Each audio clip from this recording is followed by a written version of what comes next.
fast, where truth moves faster than a Holstein calf. No waiting on some pretty page. We're charting new ground in the digital age. From genomic codes to row-wide facts, we cut through the noise, no holding back. Not your daddy's dairy news tonight. We're sparking debates with every insight. The ring's not where the real fight's at. It's in the data, in the channel chat. From pasture to processor to your morning cup, we're raising the stakes. Try and get ahead of herd. Yeah! Where the future's more than just a word. Ahead of herd. Come on! The Bullvine's calling, let your voice be heard. Welcome to this deep dive where we cut through the noise to get you the insights that actually matter for your operation. And today, we are really tearing up one of the oldest sacred cows in the dairy industry. Oh, yeah. We're taking a hard look at the traditional voluntary waiting period, or VWP, specifically for first-lactation heifers. This one's got layers that will make, I think, every farmer rethink their approach to breeding young stock. We're talking about challenging the 50-day VWP dogma, which, frankly, I thought was written in stone, right next to the 10 Commandments. It really felt that way, didn't it? For decades, the industry standard has been just so rigid. Get 'em bred. Get that fresh heifer bred at 50 to 60 days in milk, or you're losing money. That was the whole idea. Right. The belief was centered entirely on maximizing the frequency of peak lactation.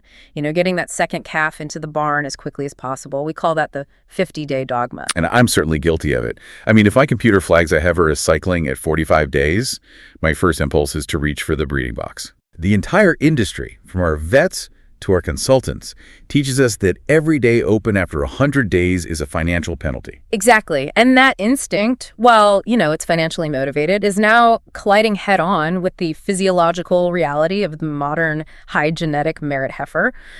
These animals are they're different. Different how? They're producing more milk, they're growing faster, and their bodies are making entirely different demands than the cows of, say, 30 years ago. So what's the counterproposal then? How dramatically are we shifting this timeline? Well, we're discussing some pretty groundbreaking research, actually, pioneered by Anna Edbertsson Rasmussen in Sweden and recently validated in high-performing herds across the Netherlands and the U.S. And what are they proposing? They propose delaying first service until 140 to 145 days in milk for these primiparous cows. Whoa, stop right there. 140 days. 140, yes. That is essentially doubling the traditional VWP. That feels borderline irresponsible. It feels like malpractice just saying it out loud. I get it. What happens if I wait that long and she misses?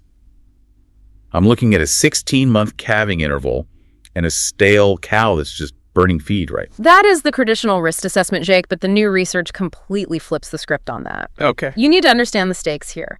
The gain, according to some really intensive economic modeling, is dramatic fertility restoration. How dramatic? We're talking about improving first service conception rates, FSCR, from a typically struggling industry average of around 51%. Meaning half your animals miss. Right, half miss, up to a stunning 67%. 67% first service. Yeah. That's near the biological theoretical maximum. You're saving massive amounts of semen and labor right there. Precisely. And when you factor in the reduced culling and the increased persistency, the economic modeling suggests an added profit of between $1,020 and $380 per head. Per head over the course of that first lactation cycle. Over $1,000 just for waiting an extra 90 days. I mean, it's a huge claim. If that number holds up, it completely changes the relationship between a farmer and their heifer. It does. And this is the real controversial part. The traditional cost of days open metric, it might actually be negative for these highly persistent heifers. Negative? You mean it's profitable to wait?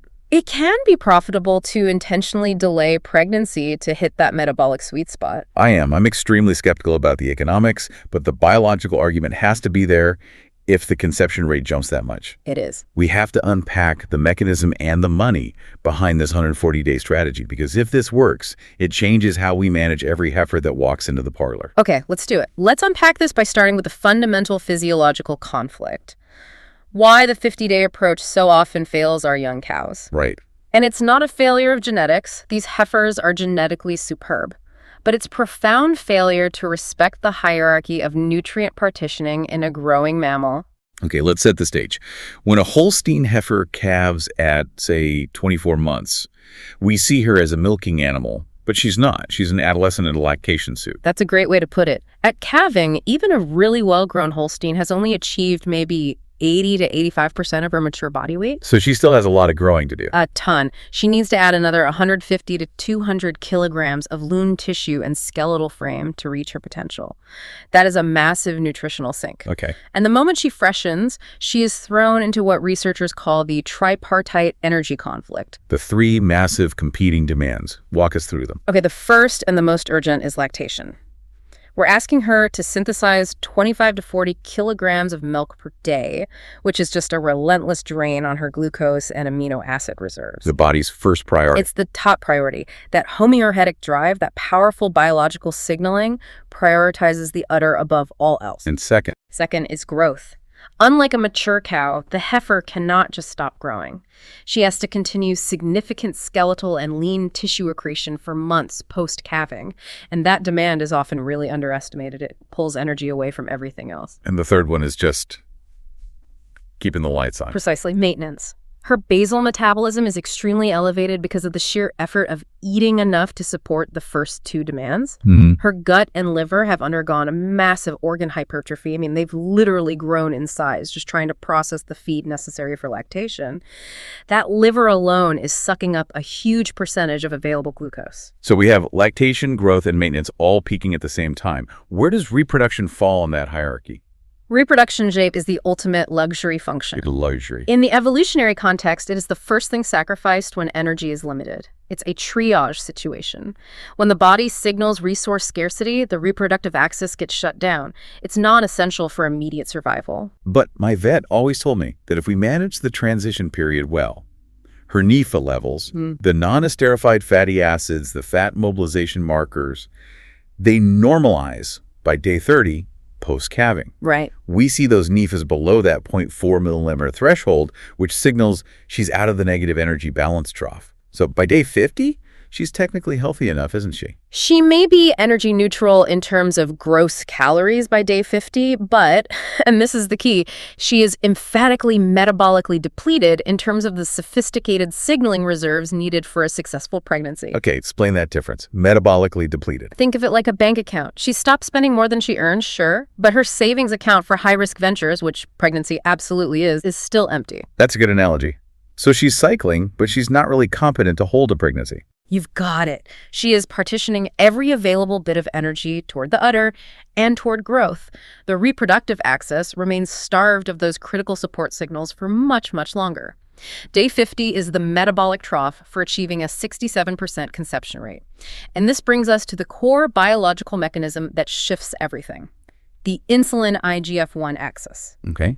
This is the biochemical green light the cow needs to successfully conceive and then hold an embryo. Okay, let's dig into this. Yeah, we need to explain IGF-1 in plain farmer English, but with enough detail that you really understand the why. Okay. IGF-1, or insulin-like growth factor 1, is essential. It acts as an obligatory cofactor for the hormones that drive ovarian function, FSH and LH. So it's a helper hormone.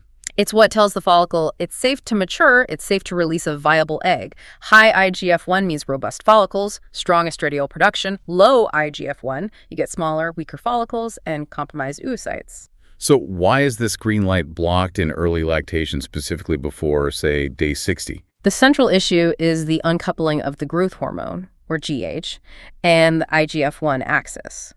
The cow's body is already producing high levels of GH because GH is the primary signal telling the body to mobilize fat in glucose. To make milk. And make milk, exactly. From adipose, from muscle, all for the udder. That's that homeoretic drive working overtime. It is, but the key is the liver's response. Because of the immediate post-calving stress and the high demand for glucose, her systemic insulin levels are typically very low. Okay. And this lack of insulin sensitivity causes the liver to become refractory to GAs. Refractory. So it just ignores the signal. It completely ignores the signal to synthesize IGF-1. The liver's response is a survival mechanism. It's saying, don't waste energy on IGF-1, which signals growth and reproduction. Instead, direct all available resources, primarily glucose, straight to the udder. So the pathway for IGF-1 is effectively throttled shut. It is. So even though the heifer is technically cycling at day 50, the signal required for a high-quality pregnancy is just physically absent. The machinery is running, but the fuel for the best performance isn't there. And how low are we talking? At day 50, the IGF-1 levels are typically 30 to 50% lower than their peak levels. This creates a really hostile uterine and ovarian environment, compromising both the follicle's development and the uterus's prep for implantation. So then what shifts so dramatically at day 140 that recouples this whole axis? Okay, so by day 140, the heifer is generally 100 days past her peak negative energy balance. Her dry matter intake has maximized, it's stabilized, and she is consistently in a strong positive energy balance. The energy surplus. It's a surplus. Yep. Finally, she is finally earning more than the udder and growth demands combined. Right. And with that consistent energy surplus, plasma insulin concentrations rise and stabilize. This is the key that unlocks the liver. Insulin allows the GH-IGF axis to recouple. Okay. The liver now responds robustly to GH, leading to a surge in circulating IGF-1 that can persist for weeks. The green light is finally shining, and it sounds like it's on a high beam setting. It is. The environment within the follicle, that fluid surrounding the egg at day 140, is entirely different from day 50. It's rich in glucose, insulin, and IGF-1. This creates a high fertility phenotype that is just physiologically impossible to achieve when she's still climbing out of that metabolic hole. Well, wait, the source material goes deeper than just the immediate cycle. It talks about metabolic memory and oocyte equality. This is where it gets really interesting for me. Explain this concept of metabolic scars. Right. So think of it this way. Oocytes, the eggs, they aren't developed in a matter of days. The one that's ovulated today began its critical developmental journey roughly 60 to 80 days before ovulation. Okay, so follow the timeline. If the heifer ovulates at day 50, that egg started maturing right around the time she was calving, day -10 to day 10. Exactly. Right in the thick of it. Those oocytes started their critical growth period during the absolute peak of the transition period, when the cow was experiencing massive fat mobilization high NFA and BHB spikes. Those are the metabolic scars. So the stress of calving and early negative energy balance, literally, it burns the egg. Cellularly, yes. NFA toxicity specifically has been shown to impair mitochondrial function within the oocyte. The powerhouse of the cell. Right. And they're essential for the huge energy demands of fertilization and early embryo cleavage. If the mitochondria are damaged, the cleavage rate and subsequent embryo development are severely compromised. So you're basically breeding with an egg that has an impaired battery life. That's a perfect way to put it. You are breeding with low-quality, stressed eggs. And even if fertilization occurs, the embryo often stalls or dies before day 16, resulting in early pregnancy loss. That's why that 50% conception rate is so hard to beat. It's a biological ceiling set by that stress. And the 140-day strategy acts as like a metabolic cleanse. It lets the heifer cycle out that damaged cohort of eggs. It allows her to age out that stress cohort. The follicles that are ovulating at day 140, they started their critical growth around day 60 to 80. Which is well after the worst of the transition stress is over. Exactly. Well after the severe NFA and BHB stress resolved, they get a clean slate oocyte. And that physiological difference breeding with a pristine, well-nourished egg instead of a stressed, metabolically scarred one, that accounts for that massive 16 percentage point gain in conception rates. That is the difference between technical cyclicity and true reproductive competence. It's the foundation of the entire strategy. We're moving from breeding based on the calendar to breeding based on cellular biology. Okay, I'm sold on the biology. That explanation of the metabolic scars and the IGF-1 axis it's profound. But now we pivot to the hard numbers. Let's look at the Rasmussen study evidence. If I'm delaying breeding for 70 to 90 days, I need to see evidence that actually pays off. And the evidence is remarkably consistent. The study followed 533 primiparous cows in really high-performing Swedish herds. Comparable to top U.S. herds. Very comparable. Similar genetics, similar management practices to what you'd see in Wisconsin or the Netherlands. Okay, so what was the data comparison? The conventional VWP group, the 50-day group, achieved a first service conception rate of 51%, and they required exactly 2.0 inseminations per conception. Industry standard, 2 straws per pregnancy. A lot of labor and semen wasted on repeats. Okay, and the extended VWP group at 140 days. Their FSCR was 67%. 16 points higher. That 16-point jump is huge, and they dropped to just 1.6 inseminations per conception. That's a 20% savings on semen, labor, and cinch protocols right off the pop. Okay, the fertility gain is undeniable. But here's my operational challenge. My farmer brain is still stuck on the idea that a cow milking for 350 days is profitable. Right. I've been taught the moment that production curve starts dropping, I need a new peak to hit my quotas. Doesn't production just collapse? I hate stale cows. We need to put the stale cow myth to rest, especially when it comes to heifers. The strategy hinges entirely on understanding lactation persistency and how dramatically it differs between parities. Okay, define persistency for me again. Persistency is just how slowly the milk yield declines after the peak. For multiparous cows, your second, third, fourth lactation animals, they typically have a moderately steep decline. Persistency is around 85 to 88%. They peak high, but they fall relatively fast. I see that drop off around day 200. Yeah. You start feeling that pressure to get them pregnant. Exactly. Now look at primiparous cows. Their lactation curve is radically different. Their persistency is extremely flat, somewhere between 92 and 95%. 95%. A heifer might peak a little lower, say 38 kilos, but she's still producing 35 kilos at day 305.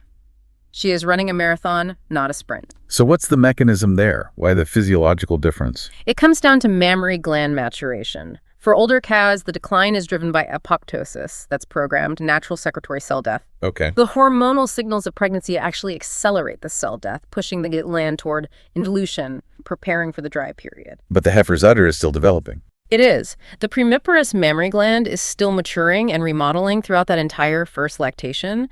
The rate of apoptosis is significantly lower. Oh. So by delaying pregnancy, you are delaying the hormonal signal for involution, and you're maximizing the total number of active secretory cells for a longer duration.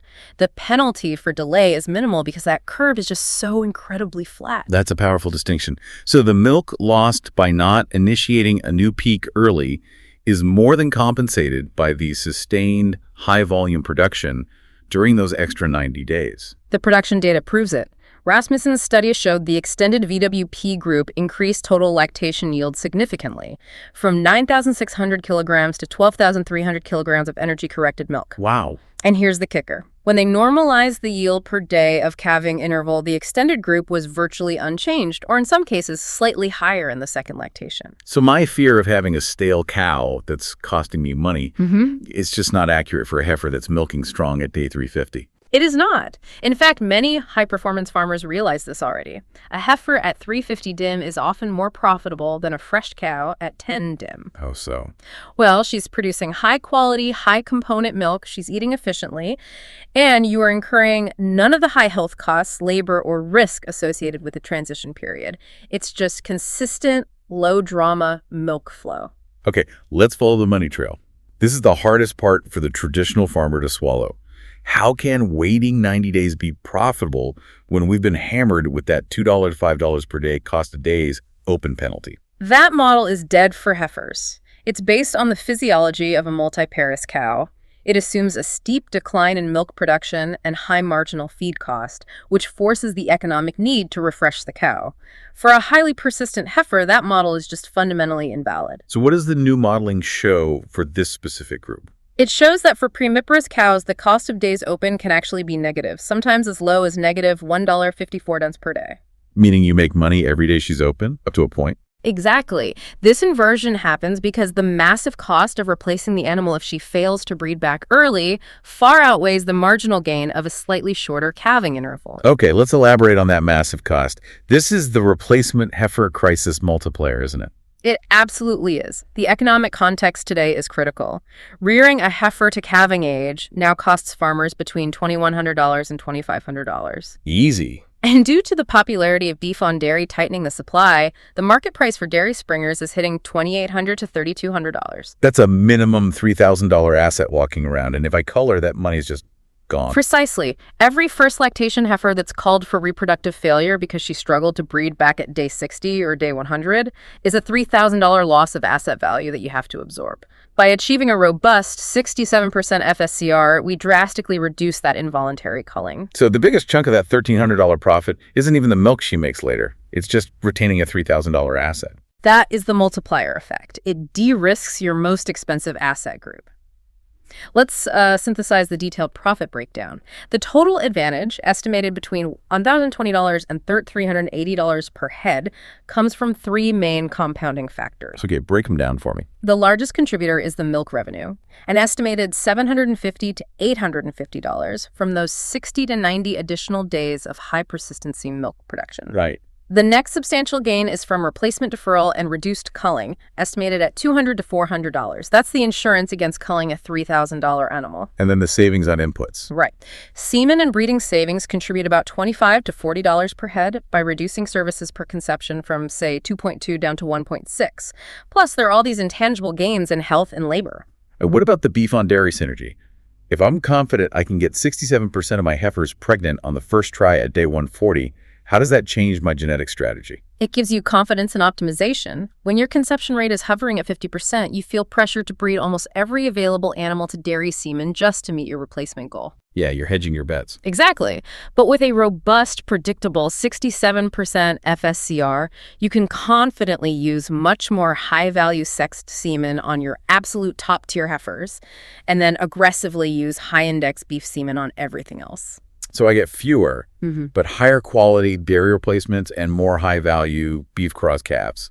You're optimizing the whole pipeline. Precisely. It makes your genetic investment highly efficient because you're wasting fewer expensive straws and you're reducing the overall number of heifers you even need to raise, which is crucial right now. Okay, I'm convinced the money is there, provided I can hit that 67% rate. But I still have a major operational fear. Yeah. The fat cow myth. If I wait until day 140, won't these heifers just get fat and become metabolic train wrecks by second calving?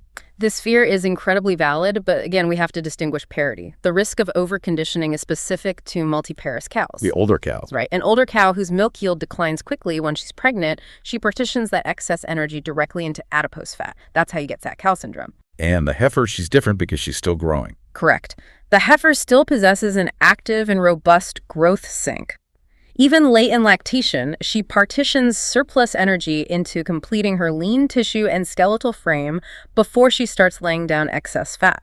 Is there data on that? The Swedish and Dutch studies rigorously monitored body condition score, and they found that the delayed VWP heifers maintained an optimal BCS of 3.0 to 3.25 at the end of lactation. Which is exactly where you want them. Exactly where you want them entering the dry period. But here's the crucial part.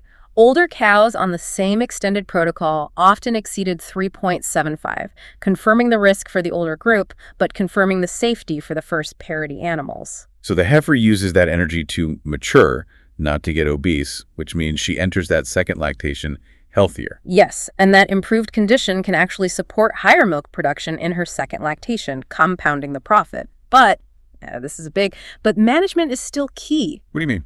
It requires strict monthly BCS monitoring. If a heifer starts trending past 3.5, you need a ration adjustment. Ideally, late lactation heifers should be grouped separately. You cannot manage them like the mature herd. Okay, that brings us to the real Achilles heel of this whole strategy. Yeah. Heat detection. Yes. If I'm waiting until day 140, my visual detection is going to tank. And if I miss the first few eligible heats, I destroy all that profit we just calculated. It is the single biggest operational risk that can sink the entire economic model. And we need to understand why visual detection fails. As lactation progresses and milk production stays high, estrus expression standing heat becomes shorter and less intense. The silent heat phenomenon, why does that happen? Two main reasons. First, the extremely high blood flow to the liver, which is necessary to metabolize all that feed, also accelerates the metabolism of steroid hormones. The liver rapidly clears estradiol from the bloodstream. So the hormone that triggers the visible standing behavior is just being flushed out too fast? Exactly. The peak estrogen concentration is lower and shorter. You might get heats that last only 4 or 5 hours, or just subtle mounting instead of full standing. And the practical outcome for me, relying on my eyes. Visual detection efficacy drops from a decent 60% in early lactation to a dismal 35 to 45% by day 140. So I'm missing more than half the heats. You are missing 55 to 65% of heats. Missed heats push your calving interval out to 180, 200 days, and that's when you start incurring actual irreversible costs. So this strategy requires a technological imperative. You cannot do this with tail paint and good intentions. You absolutely cannot. The successful implementation of the 140-day strategy is inextricably linked to automated activity monitoring systems. The collars, the pedometer. Collars, leg-mounted pedometers, accelerometers. These systems don't just look for standing. They detect subtle changes in activity, rumination, restlessness. They detect heats with 75 to 90% accuracy, regardless of lactation stage. That's the confidence you need to wait. Knowing the system will reliably flag that first eligible heat on day 140, even if it's silent. Yes, the technology de-risks the delay. However, if AAM is unavailable, or as a critical safety net, you have to switch to a robust, timed AI protocol for the heifers. Okay, what's the go-to protocol to hit that day 140 window? The recommendation is usually double opsinch. It's highly effective in primiparous cows, and it ensures a fixed-time breeding at that precise metabolic peak. So what does that look like? You enroll the heifers in a synchronization protocol at day 130. A well-executed double opsinch will yield concession rates of 45 to 50% even without any heat detection. So even if I don't catch the heat, I know I'm going to hit that metabolic peak at day 140 with a strong TAI conception rate. It's an insurance policy. It's your insurance policy. The most profitable herds often use a hybrid approach.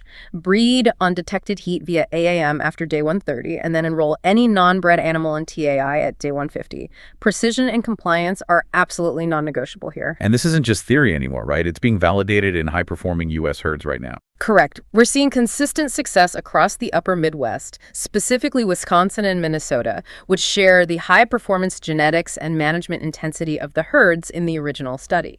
Can you give me a couple of real-world examples? Sure. Rosie Lane Holsteins in Watertown, Wisconsin is a great one. They are known for pioneering customized VWPs. They are literally breeding for the cow's timeline, not the calendars. And by doing that, they've drastically reduced their first lactation cull rates. And that's where the profit really is. That's where it is. Another is Emerald Spring Dairy in Minnesota. They manage 30,000 plus pound Holsteins and prove that high yield doesn't have to mean poor fertility.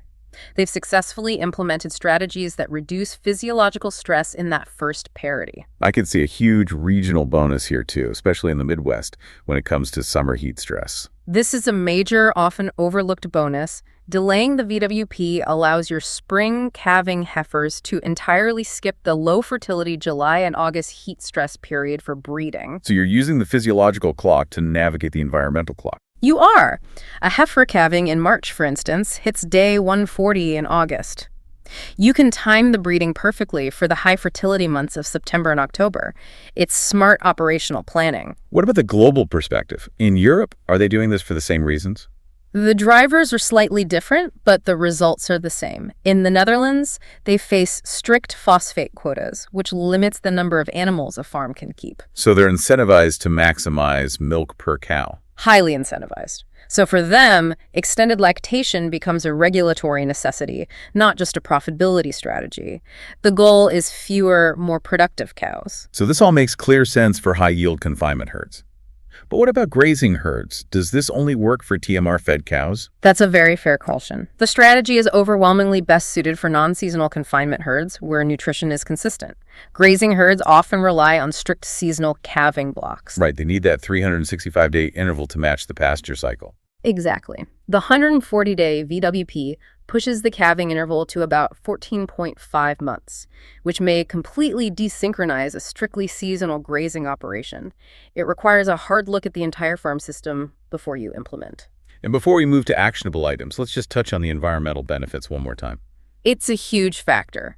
By drastically reducing the need for replacement heifers, lowering the replacement rate from, say, 35% down closer to 25%, we extend the productive lifespan of the animal. Which means less energy input into raising non-productive stock. Correct. You significantly reduce the non-productive rearing period, which is the most carbon-intensive phase of a cow's life. This lowers the overall methane intensity and aggregate carbon footprint of the farm. Which could be a win for future milk premiums tied to sustainability. That's where the industry is heading. By reducing involuntary culling, you create a more resilient and sustainable system. This has been an incredible deep dive. The biology is complex, the economics are disruptive. And the technology requirements are clear. All right, a farmer just finished milking and is driving to the feed store right now. What are the 3 things they need to remember from today? Number 1, stop rushing the heifers. Day 50 is a metabolic trap. Day 140 is a physiological checkpoint. Agreed. And the immediate action they can take this week is to review their first-lactation heifer breeding list. Adjust your management software, DairyComp, BoviSync, whatever, to suppress breeding until at least day 100 for a pilot group of 30 or 40 animals. And the medium-term strategy over the next 3 to 6 months has to be about condition. Implement monthly body condition scoring specifically on that heifer group. You have to ensure they do not exceed a 3.5 BCS prior to breeding. And long-term, 1 to 2 years out, it's about redefining your goal entirely. Forget days open for this group. The new goal is an FSCR greater than 65% achieved at day 140, a goal based on biology, not habit. Number 2, technology is non-negotiable for late heats. If you're going to wait, you must guarantee you catch the heat. And the immediate action here is to audit your current heat detection. If you're relying on your eyes for heifers over 100 days in milk, you have to recognize you are statistically missing over half the heats. You are bleeding out semen costs. Medium term. If activity monitoring isn't in the budget right now, switch immediately to a robust TAI protocol like double og cinch for all first lactation animals. Get your vet on the phone today to schedule it. And the long-term positioning is clear. You have to budget and implement AAM technology. It's critical to maximizing that $1,300 economic gain and preventing unnecessary culls. Without the tech, the risk is just too high. And finally, number 3, rethink the economics. The old model is broken and patients pays $1,300. The immediate action is to sit down with your vet and nutritionist and recalculate your specific cost of days open. Use your real high persistency milk curve, that 90-95% number, and your current replacement heifer cost, which is probably close to $3,000. You'll see the old model is invalid. Medium term. Start tracking specific KPIs for that pilot group. Track services per conception and the cull rate in first lactation. The success isn't just in conception, it's in retention. And long-term, integrate this strategy into your genetic program with confidence. Use those higher conception rates to more aggressively use sexed semen or high-index beef semen. Optimize that pipeline for years to come. This has been a deep dive into challenging the 50-day dogma. For more straight-talking industry analysis and for all the details on the Rasmussen study, head to our sources. Subscribe wherever you get your deep dives. We're out with new discussions every day, and next time's topic will be the surprising cost of transition cow overcrowding and why your current square footage might be bleeding you dry. We'll be talking space, safety, and profitability. See you then.